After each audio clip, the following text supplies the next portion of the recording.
Hello and welcome to tonight's SBC News.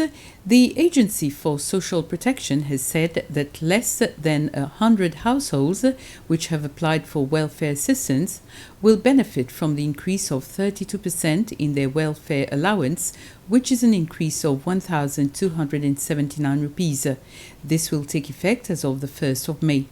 Speaking during a joint press conference, the Chief Executive of the Agency for Social Protection, Brenda Morin, and the Director General for National Planification, Lenny Pallet, they said the Cabinet of Ministers had considered the increase based on the rise in the cost of living over the past decade and the economic effects of the conflict in Ukraine.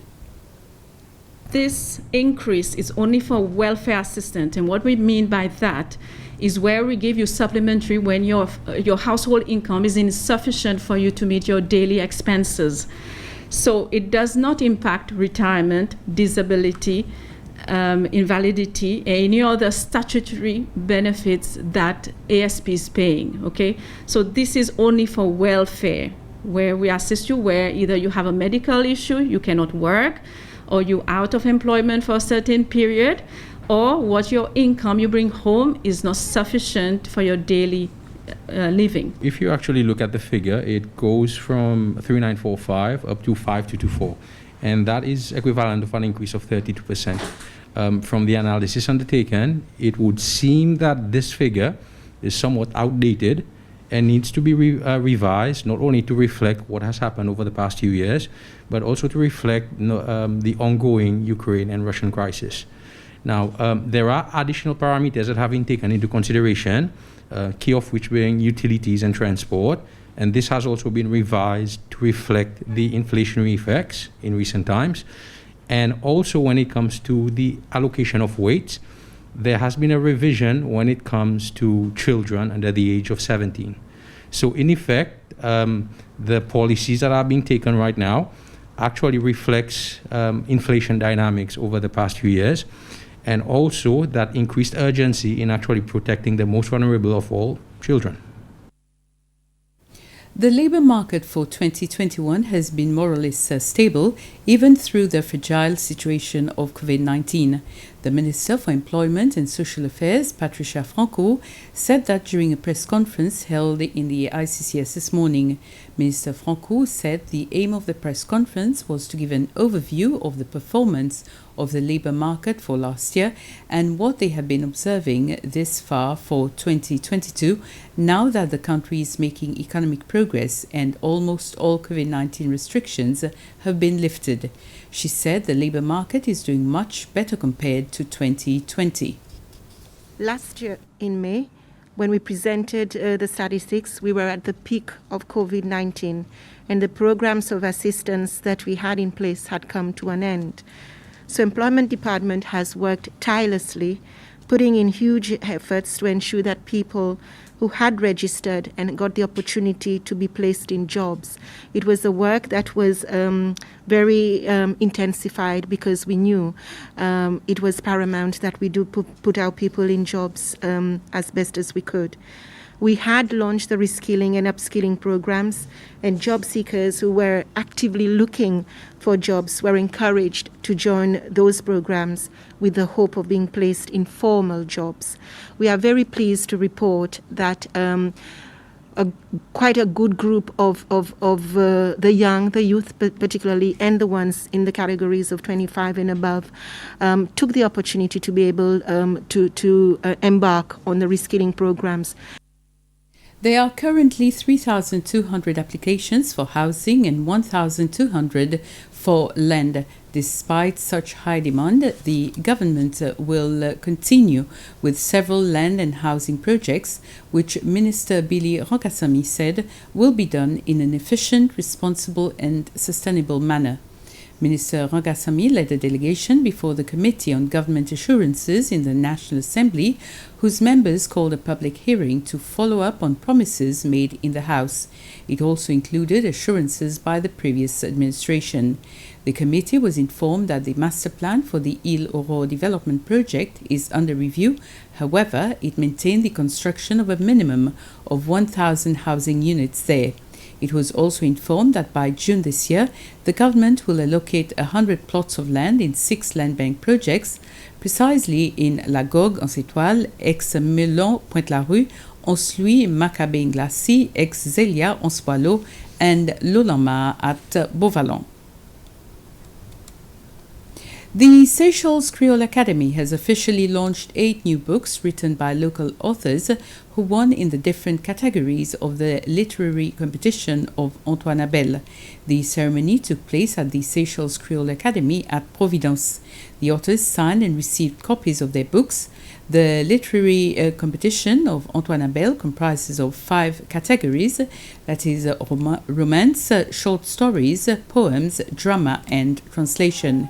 Research Officer for Literature and Tradition, Vanessa Labros, pointed out that this literary competition might be done every 4 years instead of 2 years, taking into account the new normal, especially considering the budget allocation for such competition. The telecommunication market in Seychelles is one that generates good value for shareholders and that is business-friendly. The regional director of Airtel Africa, who is also the chairperson of Airtel Seychelles, Michael Foley, says that this is the reason why Airtel will continue to invest in its branch here. Mr. Foley met with Vice President Ahmed Afif this morning to discuss Airtel's plans for the Seychelles branch for the next 1 to 2 years. The discussion was held in the presence of the Airtel Seychelles Managing Director, Amadou Zina, and the Principal Secretary for the Department of Information Communication Technology, Benjamin Choupi. We've heavily invested in this market. We are going to continue to invest in this market. We're impressed with the growth potential in the market. And so in order to better serve our Seychellois clients and customers, we are now looking at different kinds of investments we need to make in the island. That would include, for example, refreshing our entire network right now. That's going to be a fairly significant investment. We're going to go to every tower and upgrade that. Another undersea cable is arriving, or just arrived in fact here. That will be put into service. That will help also reduce costs of operation, and we hope to be able to pass that on to consumers as well. We have expanded now, and by the end of this year, we will have 10 of the large local islands covered with GSM service for the first time. And we also discussed the fact that with the OneWeb project, which is this global satellite program that we have through our sister company OneWeb, we're going to be able to put telecommunication services on the tiniest of the islands that form part of this country. It's 90,000, 100,000 people. Nevertheless, it's historically quite important to us. We've been here for a long time. It is a market that generates good value for shareholders. It's a business-friendly market. And we have an opportunity, even if it's small, to do something remarkable and help the government diversify the economy, because that will be based upon technology, that will be based upon telecommunications, and also help the government attract foreign direct investment in order to create new jobs for those people who live here all year round, who are lucky enough to live here all year round. So yeah, it is important for us. The size is not really that important. It really is about the challenge, the opportunity, and something that we can do good for the economy locally. President Wavel Ramkalawan has applauded the recent seizure of over 2 tons of drugs by the French vessel Le Floréal as part of an EU NAVFOR Atalanta counter-narcotics operation. EU NAVFOR says it made the seizure in the space of 5 days. President Ramkalawan says that since the beginning of this operation, Seychelles pledged its full support to ensure maritime security in the fight against terrorism, drug trafficking and other crimes. So Seychelles is proud to be associated with the successful operations of the French surveillance frigate Le Floréal. He pointed out that one of the boats captured was only 200 nautical miles from Victoria, indicating that these drugs were destined for Seychelles.